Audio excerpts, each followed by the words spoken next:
ओम श्री परमात्मा नमः। मैं प्रोफेसर हरिहृदय अवस्थी अपने परम पूज्य गुरु जी वेद मूर्ति तपोनिष्ठ गीता उपनिषद पुराण और धर्मशास्त्र के विशेषज्ञ प्रोफेसर पंडित भगवत शरण शुक्ल जी के साथ में आप सभी का Awasthi Ayurveda anatomy yoga and spirituality channel पर हार्दिक स्वागत करता हूं। हम लोग गीता के 15वें अध्याय पुरुषोत्तम योग में हैं और इस ज्ञान के महत्व को बताते हुए अंतिम 3 श्लोक हैं 18, 19, 20 जिसकी गुरु जी गूढ़ व्याख्या सरल शब्दों में करेंगे। तो हम लोग चलते हैं गुरु जी की ओर।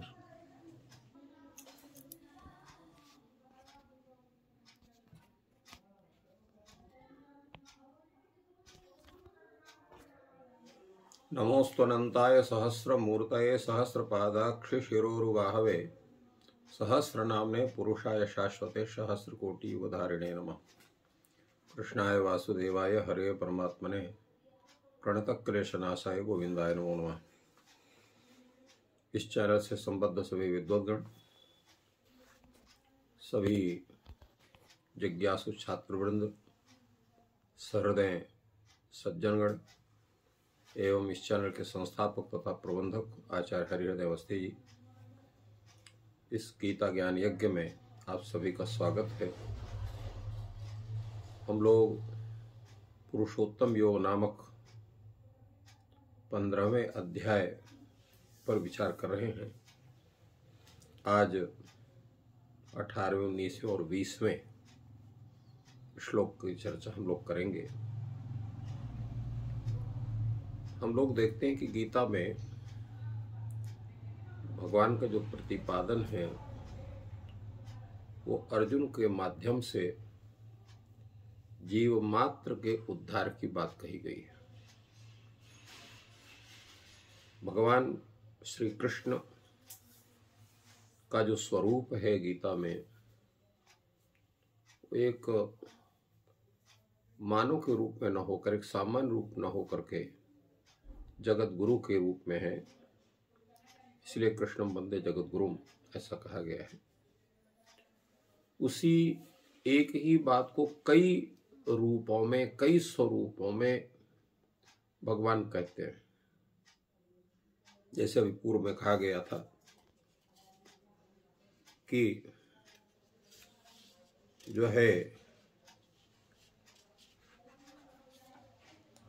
अहम वैश्वानरो भूता प्राणिनाम देहमाश्रिता, ये भी कहा। दूसरे कहा सर्वस्व चाहम हृदय सन्निविष्टा, और उसको पूर्व में कहा गया ईश्वर सर्वभूतानां हृदय अर्जुन तिष्ठति।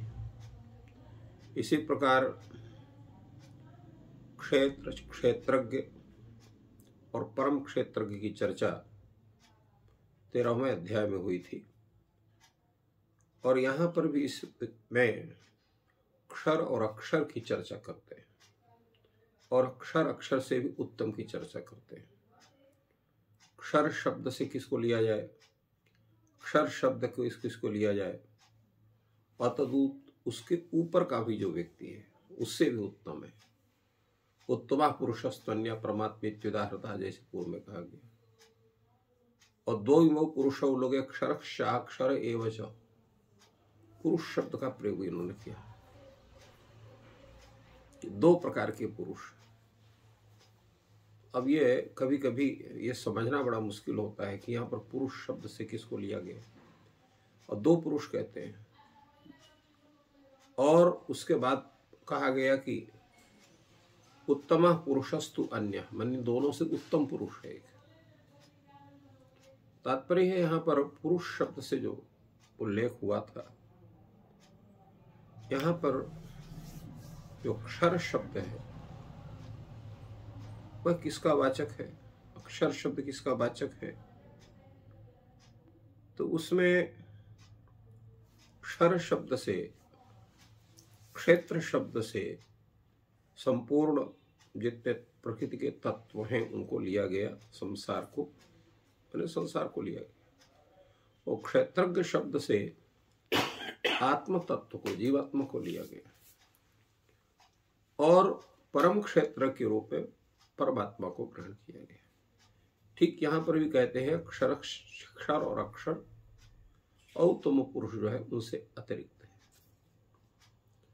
इसी बात को इस श्लोक में भी कहते हैं, यस्मात् अक्षरम अतीतो अक्षरादपि चोत्तमः अतोस्मि लोके वेदे च प्रथितः पुरुषोत्तम।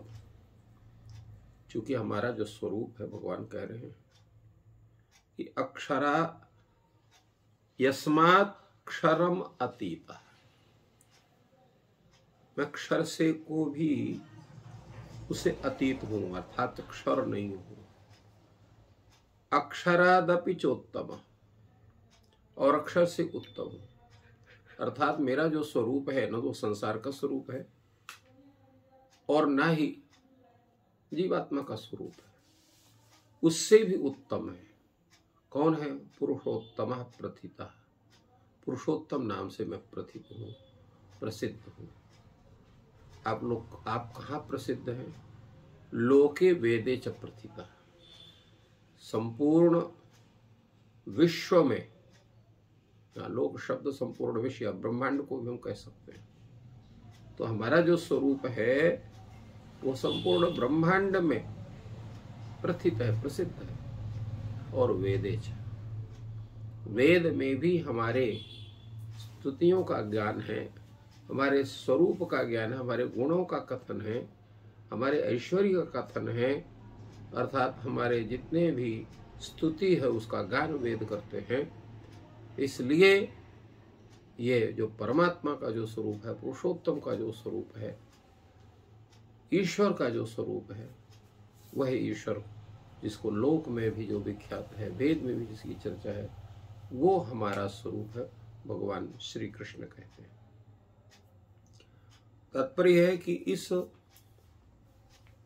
अध्याय में भगवान ने अपने उस पुरुषोत्तम के स्वरूप को पूर्ण रूप से उसकी व्याख्या की, उसको प्रकट किया। और प्रकट करने का कारण क्या है? प्रकट करने का कारण यह है कि भगवान के उस स्वरूप का ज्ञान प्रत्येक प्राणी को हो। तो क्या लाभ होगा उसका ज्ञान करने से? भगवान कहते हैं, यो मामेव सम्मूढ़ो जानाति पुरुषोत्तमं स सर्व भजति माम सर्वभावेन भारत। तो यो माम एवं असम्मूढ़, असम्मूढ़ शब्द का प्रयोग किया, अर्थात भगवान के स्वरूप का जानने का अधिकारी सब कोई नहीं हो सकता है। उसके लिए पहले असम्मूढ़ बनना पड़ेगा। असम्मूढ़ का मतलब क्या होता है? ज्ञानी बनना पड़ेगा। गीता में ज्ञानी तो आत्मा ही मे मतम, भगवान ने कहा, ज्ञानी मेरे आत्मा है। तो ज्ञानी बनना पड़ेगा, शास्त्र का ज्ञान करना पड़ेगा, गुरुओं के समक्ष बैठ करके अपने अज्ञान की निवृत्ति करनी पड़ेगी, और वो ज्ञान होगा जिसमें ज्ञान का तात्पर्य क्या है? ज्ञान का मतलब नहीं है कि आप अनेक पुस्तकों को रट गए, पढ़ गए तो आप ज्ञानी हो गए। ज्ञानी का मतलब यह है कि आपको तत्वतः सत असत विचार सामर्थ्य आपके अंदर उत्पन्न हो गया हो। इदम सत इदम असत इत्याकारक जब ज्ञान हो जाएगा, परमात्मैव सत वस्तु इत्याकारक जब ज्ञान हो जाएगा, आपके जितने कर्म हैं वो नियंत्रित होंगे, आप जितेंद्रिय रहेंगे, अनेक दुर्गुणों का निराकरण होकर के सद्गुणों का स्वरूप बनेगा, और निष्काम कर्म योग की साधना, भक्ति योग की साधना और कर्म योग जो है ज्ञान योग की साधना, तीनों साधना जब बनती है और उसी तरह आपको स्वरूप बनता है, और आपका जो ज्ञान है वो क्रिया से युक्त है। अन्यथा ज्ञान क्या होता है? ज्ञानम भार क्रियाम बिना, ज्ञान भार स्वरूप है, अगर वो क्रिया नहीं है। यस्तु क्रियावान पुरुषस्य विद्वान, क्रियावान होना चाहिए। आपने जो पढ़ा है उसके अनुसार आपकी जीवनचर्या होनी चाहिए, उसी प्रकार मनोदशा होनी चाहिए, उस प्रकार के वातावरण का निर्माण आपके चारों ओर होना चाहिए, तब आप बनेंगे असम्मूढ़। जब असम्मूढ़ बनेंगे तब आप पुरुषोत्तमम माम जानाति एवं जानाति, पूर्व में जिस तरह से उस परमात्मा के स्वरूप की व्याख्या हुई है, जो परमात्मा क्या है? अक्षर, अक्षर से भी उत्तम है, तीनों लोक को व्याप्त करके स्थित रहता है, सभी प्राणियों के हृदय में रहता है, जो अक्षर से भी अतीत है, क्षर से भी अतीत है, परम उत्तम है, सर्वत्र प्रख्यात है, वो जो पुरुषोत्तम है उसको एवं जानाते। इस प्रकार उस पुरुषोत्तम को जानता है। तो जानने का मतलब क्या? ठीक है, हम लोग तो बहुत लोगों को जानते हैं, तो परमात्मा को ही जान लिए तो कौन बड़ी बात होगी? कोई बड़ी बात होगी? जानने का मतलब ये नहीं कि आपका एक सामान्य परिचय। जानने का मतलब हो तत्वता ज्ञान। परमात्मैव सद्वस्तु परमात्मनः आराधनया एव मोक्ष प्राप्ति ही। परमात्मा की आराधना से ही मोक्ष प्राप्ति होगी। परमात्मा के अतिरिक्त कोई भी हमारा उद्धार करने का सामर्थ्य नहीं रखता है। इत्याकार सर्वतो भावेन समर्पण पूर्वक उस परमात्मा को हम जब जानते हैं तो क्या होता है? स सर्वविद भजति माम। सर्वभावे, वह सर्वभाव से, सर्वभाव का मतलब क्या है? संपूर्ण जितने भी चित्त उसके जो है, उसकी मन है, चित्त है, अहंकार है, बुद्धि है, संपूर्ण अंतःकरण की संपूर्ण प्रवृत्तियों को वो भगवतोन्मुख करता है। तो भगवतोन्मुख करने से क्या होता है कि संपूर्ण भाव उस परमात्मा में समर्पित होता है। जब संपूर्ण भाव समर्पित होता है तो सर्वविद भजते, पूर्ण रूप से अच्छी तरह सर्वविद, वह सर्वविद हो जाता है। जब वो असम्मूढ़ होता है, परमात्मा को जान लेता है, तो सर्वविद, वह सर्वविद होता है। अर्थात उस परमात्मा तत्व के जानने से सब कुछ का ज्ञान उसको हो जाता है। और जब सर्वविद हो जाता है तो क्या होगा? वो सर्वविद का मतलब ही होता है उस परमात्मा तत्व को जानता है, क्षर अक्षर और पुरुषोत्तम को जानता है, उनको सबके स्वरूप को जानता है, तो सर्वविद होता है। संपूर्ण संसार के सिद्ध यथार्थ वस्तु उनको जानता है, तब वही सर्वभावेन उनका भजन कर सकता है। सर्वभावेन का भजन का तात्पर्य जैसे पूर्व में बतला गया, उस परमात्मा पुरुषोत्तम को ही सब कुछ मान करके केवल उसी में पूर्ण रूप से समर्पण करके बुद्धि से भगवान के गुणों का, प्रभाव का, तत्व का, रहस्य का, लीला का, स्वरूप का, महिमा का पूर्ण विश्वास करके उनका वर्णन करता है। उनके नाम है, गुण है, प्रभाव है, चरित्र है, स्वरूप आदि हैं, उनका श्रद्धा पूर्वक उनका मन से चिंतन करता है, श्रवण करता है, वाणी से कीर्तन करता है, नेत्रों से उनकी मूर्ति का दर्शन करता है। इस प्रकार वह, और इतना ही नहीं, संपूर्ण कण कण में उस पुरुषोत्तम के दर्शन करता है। जब ये स्थिति उसकी बनती है तब जाकर के वो उस पुरुषोत्तम भगवान को जान करके और पूर्ण भक्ति तत्व को प्राप्त करता है। भगवान कहते हैं, इति गुह्यतमं शास्त्रम इदम उक्तम मया नघ एतद् बुद्धवा बुद्धिमान स्यात् कृतकृत्यश्च भारत। यहाँ पर दो शब्द का प्रयोग अर्जुन के लिए हुआ है, अनघ और भारत। अनघ का तात्पर्य ही होता है जो निष्पाप व्यक्ति होगा तभी वह सद्ज्ञान का अधिकारी बनता है। इसलिए भगवान ने अर्जुन को अनघ शब्द से संबोधित किया। अनघ होना, उच्च संस्कार युक्त होना। उच्च संस्कार कहाँ होंगे? जब वहां पर ऐसा कुल होगा जहां पर उसका उच्च संस्कार वाले वातावरण होंगे। तो इसके लिए उन्होंने भारत शब्द का प्रयोग किया। भारत, भरत वंश, क्योंकि भरत वंश अपने आचार, व्यवहार, चरित्र से सर्वत्र विख्यात है। क्योंकि उसके पग कहीं भी अन्याय के लिए, अकर्म के लिए प्रवृत्त नहीं होते हैं। इसलिए भगवान ने अनघ और भारत दो शब्द का प्रयोग किया। इदम गुह्यतमम शास्त्रम युक्तम उक्तम। तो ये गुह्यतम शास्त्र क्या है? इसमें दो शब्द का है नहीं। इति इदम शास्त्रम कथम भूतम गुह्यतमम शास्त्रम, गुह्यतम शास्त्र है। अब यहां पर जो है ये गुह्यतम शास्त्र का स्वरूप क्या भगवान ने यहां पर ऐसा बतलाया जो कि गुह्यतम है, जिसको कोई नहीं जानता है। तो भगवान ने यहाँ पर बतलाया कि गुह्य क्या है, उस सगुण परमात्मा परमेश्वर के गुणों को जानना, उनके प्रभाव को जानना, उनके तत्व को जानना, उनको रहस्य को जानना, यही जो है ऐसी वस्तु है जो गुह्य है। इसको सब कोई नहीं जानता है, और गुह्य ही नहीं है, अतिशय गुह्य है, अर्थात अतिशय गोपनीय है, क्योंकि अधिकारी व्यक्ति को ही भगवान श्रीमन नारायण के, पुरुषोत्तम के, परमात्मा के उन तत्वों को जब कोई अधिकारी, उत्तम अधिकारी प्राप्त करता है गुरु, तो उनको कहता है। अर्थात सबके द्वारा यह ज्ञान प्राप्त करने योग्य नहीं है। अब ये कह सकते हैं कि अब तो गीता में लिखा हुआ है, पुस्तक में है, जब कोई चाहे तब पढ़ सकता है, गुह्य कहाँ रह गया, तो प्रकाशित हो गया। ये हम लोग कह सकते हैं अपनी भाषा में। और यहां भगवान कर रहे हैं गुह्यतमम इदम शास्त्रम।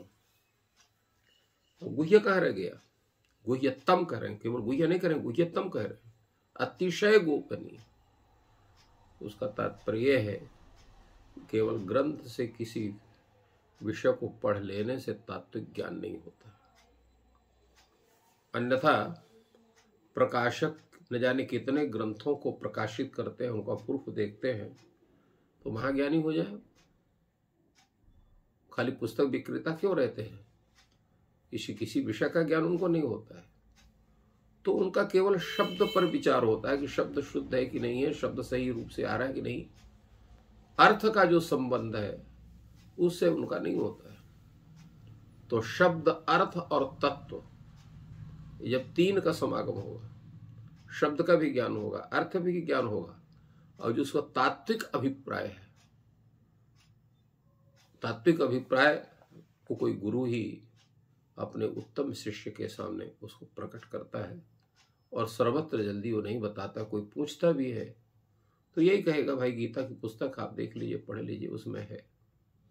तो तात्विक ज्ञान गुरु से ही प्राप्त होता है, और गुरु से तभी प्राप्त इसलिए अत्यंत गोपनीय है, क्योंकि अधिकारी व्यक्ति के अतिरिक्त किसी के लिए यह शास्त्र, यह स्वरूप कथनीय नहीं है। इसलिए गुह्यतम इसको बतलाया गया। तो गुह्यतम है ये, और हम आपके सामने कह रहे हैं, क्योंकि आप क्या हैं, अनग हैं, निष्पाप हैं, सत्कर्मरत हैं, पूर्ण संस्कार से संस्कारित हैं, और गुरु के प्रति समर्पित हैं। तो इसलिए आपको ये विषय बता रहा है। तो क्या इसको जानने पर होता क्या है, तो एतद बुद्ध्वा बुद्धिमान स्यात्। जो इस शास्त्र को जान लेता हो बुद्धिमान हो जाता है। उपनिषदों में आया है, येन ज्ञातेन सर्वम विज्ञातम भवति। जिस परमात्म तत्व को जानने पर विश्व के समस्त तत्वों के ज्ञान हो जाता है। तत्वों का ज्ञान का तात्पर्य होता है कि उसका तात्विक स्वरूप का ज्ञान हो जाता है। हम ये जान लेते हैं, जैसे कोई जाता है बर्तन की दुकान में, तो उस बर्तन की धातु को देख करके तो धातु से निर्मित जितने बर्तन हैं उनकी प्रकृति को वो जान लेता है। उसके लिए प्रत्येक बर्तन टटोलना जरूरी नहीं है, उनकी मूल्य को भी आंक लेता है, उसका लक्षण जान लेता है, उनके स्वरूप का भी जान लेता है, उनकी उदात्तता, अनुदात्तता, सब का ज्ञान उस व्यक्ति को हो जाता है। ठीक उसी ढंग से जब परमात्म तत्व का ज्ञान हो जाता है तो तन्निर्मित ये जगत तत्व, उसका विज्ञान उस व्यक्ति को हो जाता है। इसलिए एतद बुद्धिमान से, बुद्धिमान का तात्पर्य क्या होगा, तो कहे बुद्धिमान होता है, ज्ञानवान होता है। बुद्धिमान वही कहते हैं जो सत असत वस्तु के पृथक पृथक ज्ञान करने में, उनके प्रभाव का ज्ञान करने में जो समर्थ हो, वो बुद्धिमान है। तो बुद्धिमान से आता, और इसके बाद होता है कृतकृत्यश्च भारत, वो कृतकृत्य होता है। कृतकृत्य क्या हो, का तात्पर्य क्या हुआ कि ज्ञानाग्निदग्ध कर्माणा, उसके ज्ञान रूपी अग्नि से सब कर्म जो है वो दग्ध हो जाते हैं, और कर्मदग्ध होने के कारण वो पूर्ण रूप से भगवान में समर्पित जब होता है तो कृतकृत्य हो जाता है, मोक्ष का अधिकारी बनता है, मोक्ष प्राप्त करता है।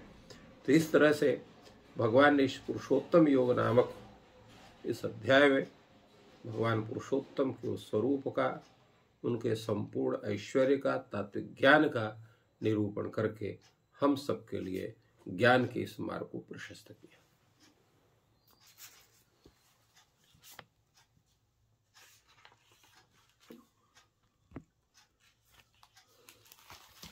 तो इस प्रकार गुरु जी ने पुरुषोत्तम योग अध्याय का बहुत ही सरल शब्दों में हम लोग को उपदेश किया। ईश्वर आप सभी की सहायता करें। आपका दिन शुभ हो। धन्यवाद। कितने मिनट